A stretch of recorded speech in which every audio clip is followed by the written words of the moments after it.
sebelumnya di periode pertama 2010-2015 di Orgakum. Jadi waktu itu di tahun 2013 tepatnya kalau nggak salah, saya sedang menjadi Kamabigus di SMA Negeri 6 Bogor, Kepala SMA Negeri 6 Bogor. Dan waktu itu di Kuarcap Kota Bogor, Waka Orgakumnya Kak Cepi itu mendahului kita, dipanggil sama pencipta tahun 2013, dan saya diminta langsung oleh beliau untuk menggantikan Kak Cepi almarhum gitu. Jadi waktu itu saya menggantikan beliau, Kak Cepi sebagai Waka Orgakum, dan saya langsung di situ di Waka Orgakum 2013 sampai 2015 periode pertama. Kemudian sekarang 2015 sampai 2020 saya di Bina Muda. Sebetulnya bukan dirapihkan ya, saya hanya melanjutkan perjuangan KCP di bawah kepemimpinan Kak Ade Sarip. Jadi waktu itu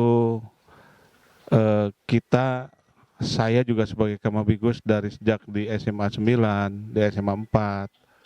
Perjalanan panjang di 2010-2015 itu sebelum saya masuk menggantikan KCP di Orgakum itu sangat membutuhkan sosok yang betul-betul, saya bersyukurlah dengan adanya KAD dan saya ditempatkan di Orgakum waktu itu, karena memang kami butuh untuk misalnya untuk gugus nih, gugus waktu itu banyak yang mati enggak, hidup enggak, gugus depan itu. Jadi KCP sedang menata itu untuk pembaharuan lah di gugus-gugus depan yang ada di Kota Bogor, mulai dari gugus depan yang ada di SD atau siaga, penggalang dan penegak. Termasuk hebatnya sekali itu dulu mungkin nggak pernah ada yang pandega. Ya, di kepengurusan beliau ini saya dengan melanjutkan KCP itu sudah mulai ada kerjasama dengan perguruan tinggi, ada Unpad, ada UIK gitu kan. Bahkan terakhir sekarang itu dengan yang kesehatan itu perawat ya. Nah, Akper ya. Jadi di Orgakum waktu itu bagaimana gugus-gugus depan yang ada di Kota Bogor, mulai dari gugus depan di tingkat SD, SMP, SMA, SMK sampai kepada perguruan tinggi itu dihidupkan kembali. Itu alhamdulillah boomingnya pramuka waktu itu bukan hanya sekedar seragamnya, tetapi geliatnya luar biasa, sehingga pramuka seakan hidup kembali lah, hidup kembali. Jadi dengan memiliki sekretariat yang pasti, memiliki kendaraan elep gitu kan, sekarang sudah berjumlah 2, bahkan ditawari kembali. Ini geliatnya luar biasa dengan kegiatan-kegiatan yang dikemas oleh KCP di bawah kepemimpinan Kak Ade Sarip itu. Tentunya dalam hal kegiatan-kegiatan yang hubungannya dengan kegiatan-kegiatan para anggotanya. Selain para anggotanya juga kita coba juga para pembinanya. Waktu itu Kak Ade di Bina Wasat terutama itu melihat ketidakseimbangan antara jumlah pembina dengan jumlah anggota. Dapat dibayangkan anak SD saja anggotanya itu ada sekitar 200 ribuan SD. Belum sekarang kalau ditambah dengan PAUD ya. SMP juga dari 100 sekian sekolah, walaupun negerinya berbeda dengan SD. SD itu kan negerinya ada 211. Kemudian swastanya sisanya, tapi SMP negerinya 20 sekolah, selebihnya lebih banyak adalah swastanya. SMA kurang lebih ada 50-an, negerinya hanya 10.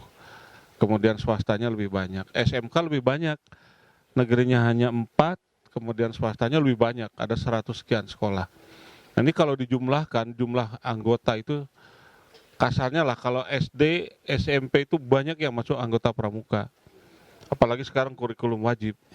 SMA SMK waktu itu di 2010-2005 itu kan masih 2005-2010 itu masih belum kurikulum 2013, jadi pramuka belum wajib.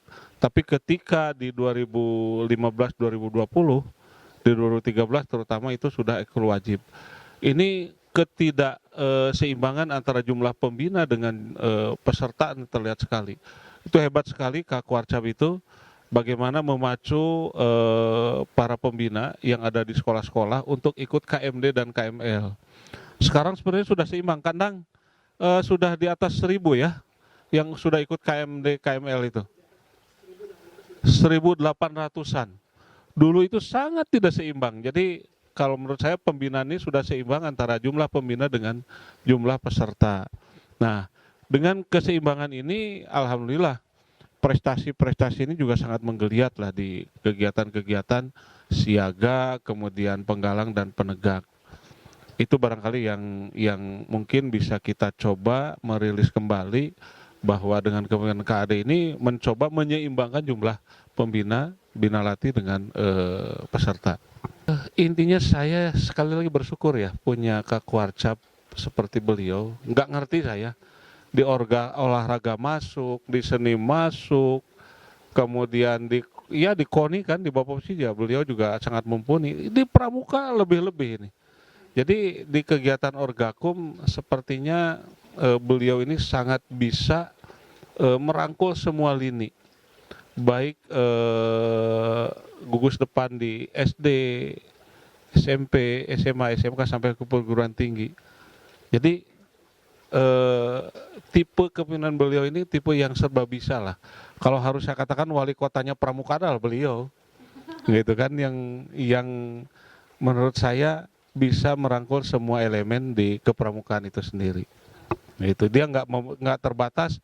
Beliau ini nggak terbatas, misalnya dulu di Bin Mudora, kemudian sempat juga di bidang SD, sempat juga di bidang Dikmen gitu kan. Tapi ini sudah dibuktikan perguruan tinggi pun pada masuk sekarang itu. Jadi kesan saya ini beliau adalah tipe pemimpin, tipe seorang Kak Warcap yang bisa membangkitkan gairah organisasi pramuka yang ada dari mulai level PAUD sekarang sampai ke perguruan tinggi. Begini ya, jadi secara keseluruhan bukan hanya di Bina Muda, tapi memang kegiatan itu banyaknya di Bina Muda ya, kegiatan itu. Jadi ketika 2005-2010 Kota Bogor, di 2005 itu sebelumnya Kota Bogor berada di peringkat ke 22, Warcap tergiat di Jawa Barat. 2005-2010 itu lonjakannya luar biasa, gitu kan. Jadi di 2005-2010 kita peringkat ke-22, 2010-2015 kita lonjakannya dari peringkat ke-22 menjadi peringkat ketiga Warcap terbaik di Jawa Barat. Jauh banget nih lonjakannya ini. Ini berarti kan kegiatan di siaga, penggalang, penegak didukung oleh waka-waka yang lain. Misalnya Sarana kan mendukung kegiatan kegiatan Bina Muda didukung oleh semua pihak, termasuk Kominfo, termasuk sarana prasarana, termasuk juga Orgakum ya, dan yang lainnya. Ini mendukung prestasi yang diraih sebagai Warcap tergiat di Jawa Barat. Dan saya pikir nih 2015-2020 ini saya memprediksi akan naik lah, bukan di ketiga lagi, akan naik, mudah-mudahan bisa ke satu. Pertama ada yang namanya Jamcap. Sebelum Jamcap kita juga ikut yang namanya Jambore Nasional, Jambore daerah gitu kan di Jawa Barat, kemudian ke Jambore Nasional, kemudian kegiatan-kegiatan internasional juga pernah kita ikuti ya. Tapi yang paling berkesan ini adalah Jambore Cabang. Jambore Cabang di tahun 2019, dan itu mungkin berbeda dengan Jambore Cabang sebelumnya. Ya, banyak inovasi, banyak kreativitas di situ. Kemudian kegiatan-kegiatan ini merupakan barometer keberhasilan dari pembinaan kegiatan Bina Muda. Itu ada jumlahnya, ada kurang lebih 4.000-an. 4.000-an. Ya, 4.500. Jadi tempatnya memang kita tidak menggunakan Cibubur, dengan mempertimbangkan kalau di Cibubur kan itu nanti kosnya terlalu besar dan beban kepada peserta lebih besar lagi. Tapi bagaimana kita mencari tempat yang betul-betul juga bisa menampung 4.500 itu. Alhamdulillah dapat di Borces yang di Bantar Kambing. Baru dibangun, itu dipersembahkan untuk kegiatan pramuka. Banyak bantuannya itu Yayasan Borces itu. Ya. Jadi di situ kita beraktivitas, walaupun tempatnya di kabupaten, tapi Kota Bogor bisa memanfaatkan itu karena Pak Mip apa Pak Mustahidin ini juga alumni sekolahnya di Kota Bogor, di SMA 5, di SMP 6 gitu kan. Dan banyak bukan pengabdian lah, banyak membantu kegiatan-kegiatan Kota Bogor. Gitu. Yang tahu teman-teman nanti dari dari Ancu ya, yang tahu karena mereka Kak Hani sebagai ketuanya, Kak Yudi, Kak Endang juga sebagai pembawa acaranya tuh yang tahu. Karena itu. Jadi saya hanya mengomandoi bagaimana itu bisa sukses.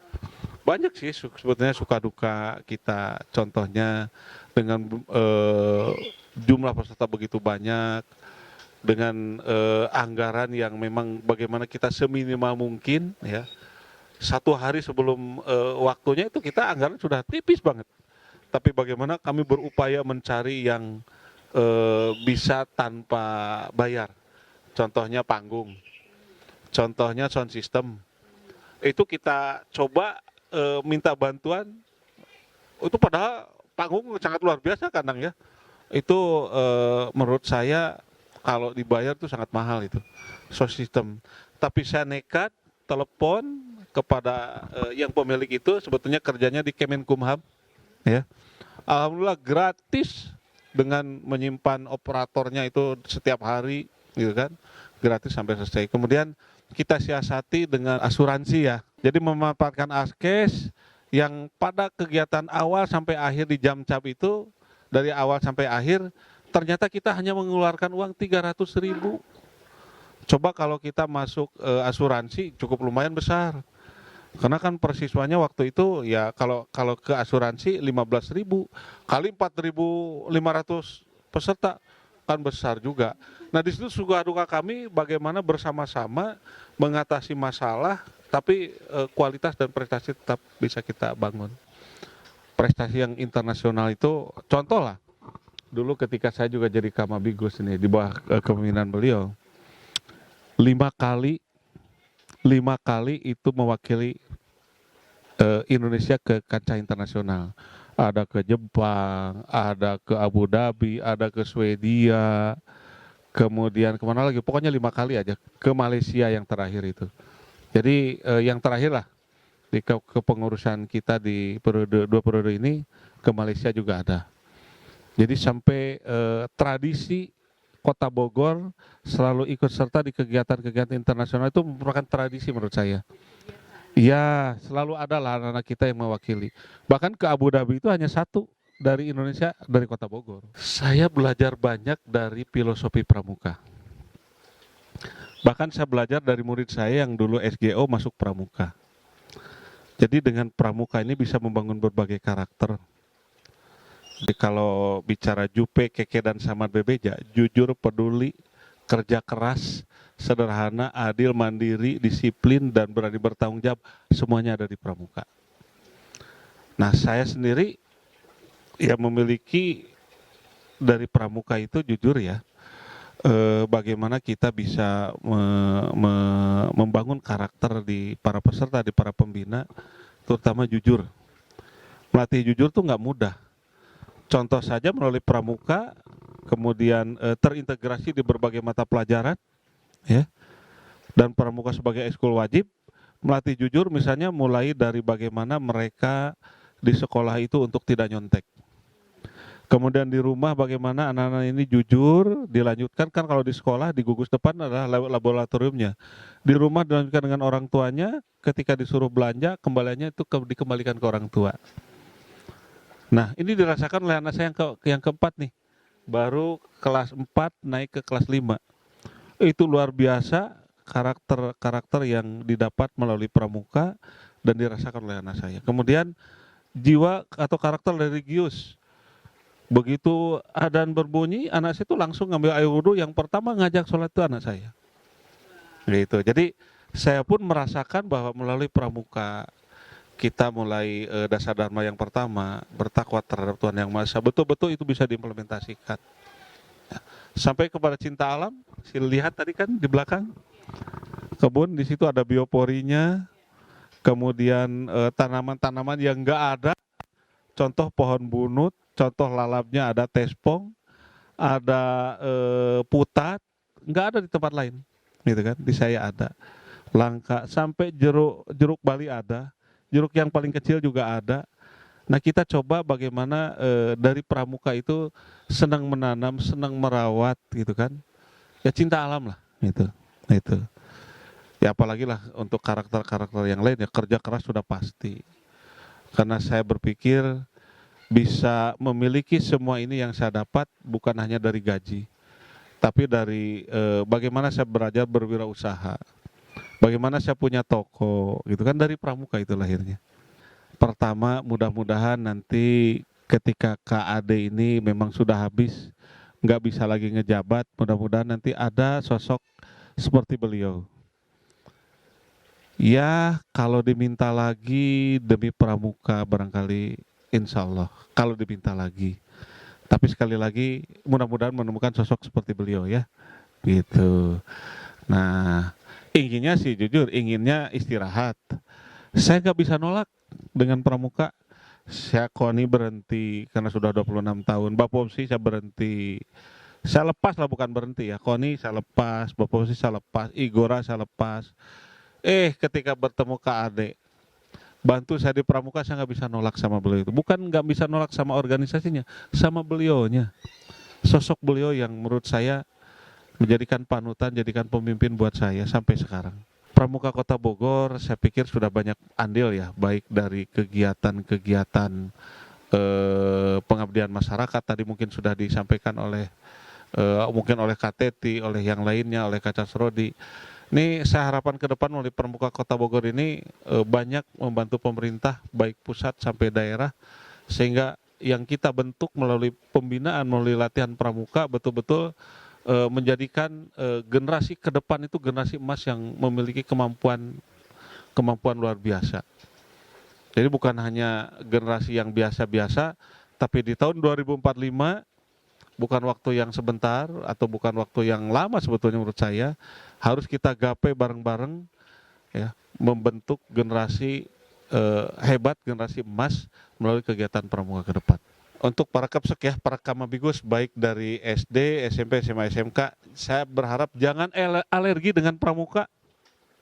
Karena saat ini masih ada mabigus yang masih belum perhatian terhadap kegiatan pramuka, belum mendukung kegiatan pramuka, padahal di situ banyak membangun karakter. Sekali jangan alergi dengan pramuka. Percayalah bahwa pramuka itu bisa membangun berbagai karakter yang bisa mengangkat wibawa harga diri bangsa ini ke depan.